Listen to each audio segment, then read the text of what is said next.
मैं जा रहा हूं ना, वहां तुम्हारा जाना कोई जरूरी नहीं। माँ पार्वती कहती है स्वामी भला कौन ऐसा जगह है जहां पर आपके साथ मेरा जाना जरूरी नहीं हो सकता है स्वामी। बाबा कहते मेरे प्रभु आज प्रभु हमारे भगवान कृष्ण के रूप में अवतार ले चुके हैं, आज उनका छठियारा है, मैं प्रभु से दर्शन करने जा रहा हूं। माँ पार्वती कहती स्वामी जब आप प्रभु से दर्शन करने जा रहे हो तो फिर मैं क्यों नहीं जा सकती हूँ स्वामी, मैं भी तो आपके साथ जा सकती हूँ ना। कहा देख पार्वती तुम्हें जो नहीं ले जा रहा हूं ना इसमें तुम्हारी भलाई है। माँ पार्वती कहती स्वामी अगर मैं आपके साथ नहीं जाऊं तो इसमें भलाई क्या क्या सवाल है स्वामी बताओ। बाबा तो वो पुरानी कहानी कहकर भोलेनाथ माँ पार्वती से कहकर सुना दिया है। देख पार्वती जिस समय तुम सती के रूप में थी, रामा अवतार की कहानी, रामा अवतार में माँ पार्वती माँ सती के रूप में थी और प्रभु श्री राम जी को 14 वर्ष के लिए वनवास हो गया। वनवास होने के बाद माँ जानकी को हरकर रावण ले गया। माँ जानकी के हरण के बाद भगवान जंगल में भटक रहे, एक एक वृक्ष से पूछ रहे, एक एक पत्ते से पूछ रहे, हे वृक्ष हे पत्ते तू मेरी जानकी को भी देखा है?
जानकी को भी देखा है। उस समय भोलेनाथ और मां सती दोनों प्राणी खड़े होकर देख रहे थे। बाबा देखते देखते 5 बार झुककर प्रणाम किया, धन्य हो प्रभु क्या आपकी लीला है। मैया जानकी कहाँ है नहीं है सब आपको पता है, फिर भी लीला कर रहे हो, ये सोचकर 5 बार झुककर प्रणाम किया। बाबा मां सती के मन में हो गया भाई हमारे त्रिभुवन पति और एक साधारण राजकुमार के सामने सर झुका रहे हैं। मां सती पूछ बैठती है स्वामी ये राजकुमार कौन है? बाबा कह रहे ये ब्रह्म है ब्रह्म। मां सती कहती है स्वामी नहीं ब्रह्म नहीं मान सकती हूँ जब तक जांच नहीं करूंगी। बाबा का देख पास सती बहकावे में मत आओ, बाद में बहुत पछताओगी, बस इतना जान ले जो ये ब्रह्म है। मां सती कहती है स्वामी मैं कहा ना जब तक जांच नहीं तब तक ब्रह्म नहीं मान सकती हूँ। बाबा तंग आ गए, कहा ठीक है तुम्हारी यही इच्छा है तो जाओ जांच कर ले जाकर। मां सती जांच में उतर गई। भगवान पूछ रहे थे हे वृक्ष तू मेरी जानकी को भी देखा है? इतने में मां जानकी मां सती मां जानकी का रूप धारण करके सामने आकर खड़ी हो गई। भगवान जो ही देखा मुस्कुराकर कहा रे सती तुम यहाँ, मेरा शंकर कहाँ गया बताओ? इतना सुनते ही मां सती वहां से भाग जाती है, बाबा के पास आ गई। बाबा का सती जांच कर लिया? मां सती छुपा लेती है स्वामी जांच उच करने की कोई जरूरत नहीं, बस इतना जान लो जो मैं ब्रह्म मान चुकी हूँ। बाबा कह रहे अभी तक तो तुम मानने के लिए तैयार नहीं थी, कैसे मान लिया तुम? कहा स्वामी ये सब कहने की कोई आवश्यकता नहीं, बस इतना जान लो जो मैं ब्रह्म मान चुकी हूँ। प्रयास किया बाबा लेकिन मां सती नहीं बताती है जो कैसे मान चुकी हूँ। अंत में बाबा जब ध्यान करके देखा कहा रे सती आज तू मेरी माँ का रूप धारण कर लिया है, तो आज से तू हमारी पत्नी नहीं, आज से तू मेरी माँ स्वरूप हो चुकी हो। माँ सती का बगल में जो आसन लगता था ना उस दिन से सामने लगना शुरू हो गया। माँ सती भी समझ जाती है जो लगता है स्वामी मुझे त्याग दिया है। माँ सती के पिता श्री दक्ष प्रजापति यज्ञ किया जिस यज्ञ में 33 करोड़ देवता को आमंत्रित किया, लेकिन बाबा को नहीं, कारण ससुर दामाद में बनता ही नहीं था। लेकिन एक एक देवता से दक्ष प्रजापति कह दिया, आप जो भी मेरे जग में आएंगे ना, कैलाश होते हुए आना है। तो आज जग के प्रारंभ के दिन थे, सारे देवता लोग जग में जा रहे थे। माँ सती पूछ बैठती है, स्वामी ये देवता लोग कहाँ जा रहे हैं आज? बाबा का तेरे पिता यज्ञ कर रहे हैं, उसी यज्ञ में ये लोग भाग लेने जा रहे हैं। माँ सती जिद कर देती है, स्वामी तब आप हमें भी आज्ञा दो, मैं भी पिताजी के यज्ञ देखने जाऊंगी। बाबा का देख सती बिना बुलाए हुए अपने बाप के घर भी नहीं जाना चाहिए, समझ गई ना। लेकिन माँ सती इतना न जिद कर देती है, बाबा तंग आकर कहा ठीक है जब तुम्हारी यही इच्छा है तो जाओ जगते के लिए जाकर। माँ सती चल देती है, जग स्थल पर पहुंचती है तो देखते हैं जो 33 करोड़ देवता का आसन लगा हुआ है, लेकिन मेरे पति का नहीं। अपने पति के अपमान को माँ सती बर्दाश्त नहीं कर सकी। वहीं पर अपने विराग्नि के आग में जलकर माँ सती सती हो गई। सती होने के बाद वही माँ सती हिमाचल राजा के घर में माँ पार्वती के रूप में अवतार लिया। छोटी सी अवस्था में माँ पार्वती नारद जी के कहने पर कई 1000 वर्ष तपस्या किया, तब जाकर बाबा प्रकट हुए हैं। वही आज बाबा कह रहे हैं, पार्वती रामा अवतार में थोड़ा सा तुम्हारे मन में भेदभाव हो गया, तो इस जन्म में आने के बाद कई 1000 वर्ष तपस्या किया, तब हम तुमको मिले हैं। और ये कृष्णा अवतार है, इस समय कहीं मन में भेदभाव होने के बाद मिलना जुलना सर्वदा के लिए समाप्त हो जाएगा। माँ पार्वती कहती नहीं नहीं नहीं स्वामी तब आप ही जाओ, हो न हो कहीं मेरे मन में कुछ हो जाए। बाबा सोचा चलो एक से तो पिंड छूट गया। अरे शंभू ने सोचा कि एतबार कर लूं, शंभू ने सोचा कि एतबार कर लूं, शंभू ने सोचा कि एतबार कर लूं। अरे शंभू ने सोचा कि एतबार कर लूं, चलूं अपने स्वामी का दीदार कर लूं, चलूं अपने स्वामी का दीदार कर लूं, चलूं अपने स्वामी का दीदार कर लूं, चलूं अपने स्वामी का दीदार कर लूं। बाबा मस्ती में चले जो, चलो मेरा रास्ता साफ हो गया। लेकिन 2-4-10 कदम और आगे बढ़ते हैं तो दूसरा फट सामने खड़ा हो गया। नागराज हाथ जोड़कर खड़े हो जाते हैं, कहा मलिक मेरे बगैर आपका गला सुना लगता है, प्रभु हमें अपनी जगह पे आने दो। बाबा सोच लो ये दूसरा फट कहां से आ गया। बाबा कर देख नाग आज जहां मैं जा रहा हूं ना वहां तुम्हारा जाना कोई जरूरी नहीं, कारण तुम मेरे गला में पड़ा रहेगा, कोई भी माँ अपने बच्चे को गोद लेने के लिए नहीं देगी, इसलिए तुम यहीं ठहरो, उधर से आऊंगा अपना जगह पकड़ लेना। नागराज का मलिक आप अपने स्वार्थ बस के लिए किसी गरीब का घर उजाड़ दो, प्रभु शोभा नहीं देता है, हमें अपनी जगह पे आने दो मालिक। जब तक बाबा कह रहे सुन सुन सुन, तब तक तो नागराज गले में लिपट जाते हैं। बाबा सोचा जब नाग मानेगा ही नहीं तो हम सिर्फ नाग को लेकर कहां जाएंगे, तब तो आपको पूरे लिबास में आ जाना चाहिए। बाबा अपने रूप में आ जाते हैं, तीसरी आंख, चंद्रमा, जटा, गंगा, मुंड के माल, नाग, हजार हजार सर्प, बागंबर,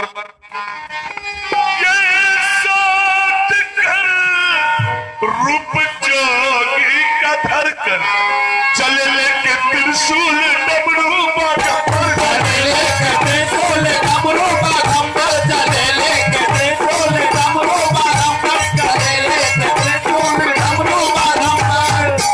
बाबा मस्ती में चल देते हैं, विकराल रूप लिए हुए जब रास्ते में चले, जो जहां से देखता है सब भाग भाग कर अपना अपना खिड़की के बारी बंद कर लेता है। ये तो काल नहीं, ये तो महाकाल सामने आ रहा है।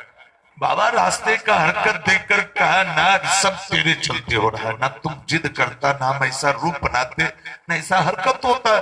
एक काम करना अभी तुम मेरा जान छोड़ दे। नागराज कुछ नहीं बोलते हैं। बाबा सोचा ये कोई नहीं मानने वाला, अब इसी रूप में जाना पड़ेगा। बाबा गाते हुए चल दिया,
चलती चलते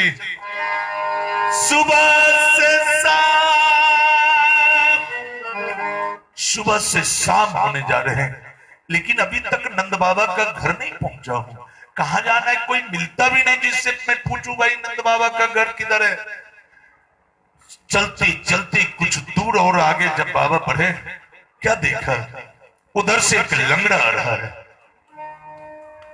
वो लंगड़ा बेचारा नसीब का मारा हुआ, किस्मत का मारा हुआ, वो लंगड़ा मां के गर्भ से ही दोनों पांव सूखा हुआ, लकड़ी के समान सूखा पांव निकला। बेचारा 10-20 मिनट में एक दो बीता शरीर को आगे बढ़ाता है। इतना लाचार था लंगड़ा, वो अपने शरीर को घसीटता हुआ लंगड़ा उधर से आ रहा है। बाबा यहीं से देखा, हाँ ये लंगड़ा भागकर कहां जाएगा, इसको तो पकड़कर पूछ ही लेना है नंद बाबा का घर किधर है। और लंगड़ा भी कुछ दूर में ही बाबा को देख लिया यहीं से, ये तो काल नहीं, ये तो महाकाल आ रहा है।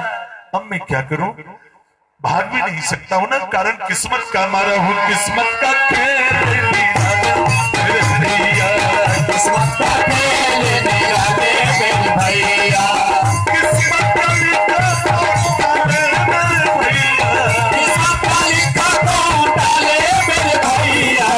किस्मत का खेल मेरा मेरे भैया, किस्मत का खेल मेरा भैया। मैं लाचार हूं, नसीब का मारा हूं, मैं भाग नहीं सकता हूं। एक काम करता हूं, रास्ता छोड़ देता हूं, जोगी अपना सीधा चला जाएगा। ये सोचकर वो लंगड़ा बहुत तेजी में शरीर को घसीटते घसीटते, लेकिन लाचार इंसान था बेचारा, कितना भाग पाता। रास्ता से 2 हाथ अलग हो सका, तब तक बाबा नजदीक आ जाते हैं। लंगड़ा सोचा मैं पार नहीं पा सकूंगा, कारण जोगी तो नजदीक आ चुका है। दूसरा उपाय लंगड़ा सोच लिया, क्या किया, चित्त भर गिर गया, आंखें बंद करके सो गया। न देखूंगा न डर लगेगा मुझे। और जब बाबा नजदीक आते हैं तो बाबा का ये लग रहा है, आंखें खोल, देख तेरे सामने कौन खड़ा है। लंगड़ा आंख बंद करके ही कहता है, जोगी तुम कहीं वही जोगी तो नहीं जिसको मैं कुछ दूर पहले देखा हूं। बाबा कह रहे, लंगड़ा पहले आंख तो खोल, फिर बताओ कौन सा जोगी हूं। लंगड़ा जब सोए में आंख खोलकर जब देखा, क्या देखा, बाबा के बदन पर जितना 1000 के 1000 सर्प थे ना, सब लंगड़ा के तरफ यूं किए हुए। लंगड़ा हाथ जोड़कर कहता है, जोगी एक तो किस्मत का मारा हूं, तुमको भी हम ही मारने के लिए मिले थे, जोगी माफ कर दो, जोगी हमें माफ कर दो।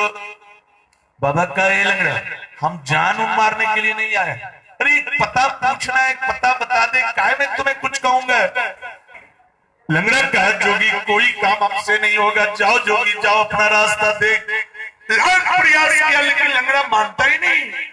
बाबा सोचा है कि लंगड़ा भी मिला तो वो भी नहीं बताना चाहता है। बाबा का ये लंगड़ा, अगर तुम मेरा काम कर दो ना, तो ये तुम्हारे दोनों पांव जो सूखे हैं ना, हरा कर देंगे, अच्छा कर देंगे। इतना सुनते ही लंगड़ा उठकर बैठ गया। क्या कहा, जोगी ये मेरे पांव मां के गर्भ से सूखे हुए जो निकले अच्छे हो जाएंगे क्या? बोल जोगी, सच बोलता है जोगी। बाबा कह रहे, तुम्हें संदेह है लंगड़ा, तो ऐसा कर, काम बाद में करना, पहले इनाम ही ले ले तुम। यहाँ तो ब्रह्मा के लकीर को मेटने की ताकत हमारे भूत भावन भोलेनाथ में। एक हाथ इस पांव में मार दिया, एक हाथ इस पांव में मार दिया, केला के थंब के तरह दोनों पांव हो गया। अब तो लंगड़ा नाच कर उधर जाता है, नाच कर उधर जाता है। मैं क्या समाज का बोझ उठा सकता हूँ, समाज में काम आ सकता हूँ। आनंद की सीमा नहीं, नाचने कूदने में मस्त हो गया लंगड़ा।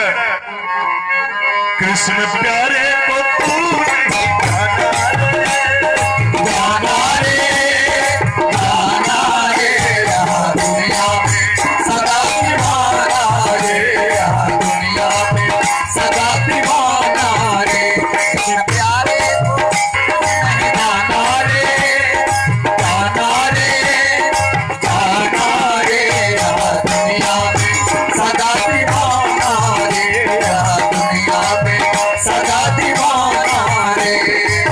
झूठ कपट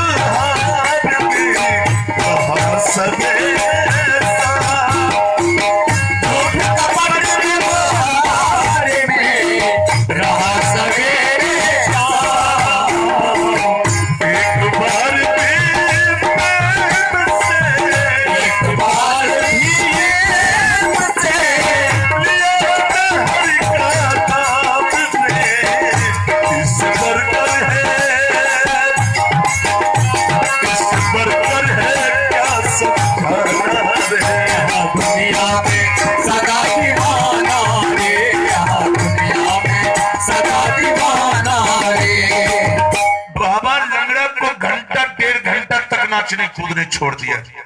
घंटा 1.5 घंटा के बाद बाबा सोचा इनाम ले लिया, काम नहीं करेगा क्या?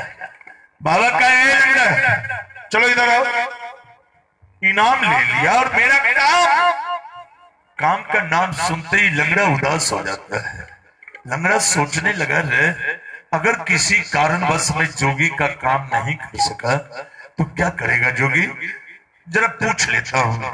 लंगड़ा हाथ जोड़कर कहा जोगी तूने आज मेरे गए हुए अरमान को वापस कर दिया जोगी। अच्छा बताओ जोगी, किसी कारणवश अगर मैं तुम्हारा काम नहीं कर सका जोगी तो क्या करोगे जोगी? बाबा कह रहे तब तो पांव को वापस कर देना होगा। लंगड़ा कहता है जोगी ये सजा मत दो जोगी, जान देकर जान मत मारो। बाबा कह रहे तो दो में से तो एक काम करना होगा, या तो मेरा पांव वापस कर दे नहीं तो मेरा काम कर दे। लंगड़ा सोचा जब जोगी पांव ले ही लेगा काम भी पूछ लेता हूं। अच्छा बताओ जोगी तुम्हारा काम क्या है? बाबा कह रहे लंगड़ा काम तो एक छोटा सा काम है, नंद जसोदा कर किधर दे मुझको बतला। लंगड़ा मुझे नंद बाबा का घर जाना है। इतना सुनते ही लंगड़ा आंसू के धार बहा दिया। नंद बाबा के घर बताने में मेरे दोनों पांव अच्छे हो गए जोगी, सब उस गोपाल की कृपा है जोगी। बाबा का कौन सा गोपाल? लंगड़ा कहते हैं जोगी वो सामने वाला किला दिखाई पड़ता है ना, वही नंद बाबा का किला है। और ऊपर तीसरे महल पर वो खिड़की जो दिखाई पड़ रहा है ना, क्या बताऊं जोगी उस कोठरी में इतना सुंदर बालक पैदा लिया है मां जसोदा के गर्भ से। जोगी आज तक उतना सुंदर बालक नहीं देखा हूं जोगी। नंद बाबा मां जसोदा ये उस बच्चे का नाम गोपाल रखा है। जोगी आज 6 दिन हो चुके हैं, आज 6 दिन का 6 दिन से दरबार का ताला खुला हुआ है।